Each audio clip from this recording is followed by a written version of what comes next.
Selain itu, mengenai status, saya ulang, selain itu, mengenai status Ketua Pembangkang di bawah Peraturan Mesyuarat 4A-3,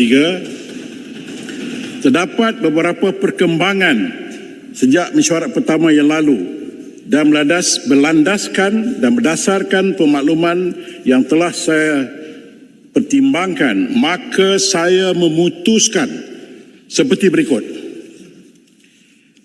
Yang berhormat Larut adalah Ketua Pembangkang setakat 20 Mei 2026. Selepas itu, Yang berhormat Kemaman telah menjadi Ketua Pembangkang mulai 21 Mei hingga 10 Jun 2026, dan kini Yang berhormat Larut mulai 18 Jun 2026 telah kembali menjadi Ketua Pembangkang.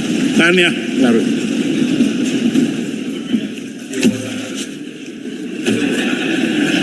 Saya tak sebut. Saya mengucapkan penghargaan kepada Yang Berhormat Kemaman atas khidmat sebagai Ketua Pembangkang dalam tempoh tersebut dan mengalu-alukan Yang Berhormat Larut untuk kembali berkhidmat sebagai Ketua Pembangkang. Seperti sedia maklum, Yang Berhormat Jasin dan isterinya telah mengalami kemalangan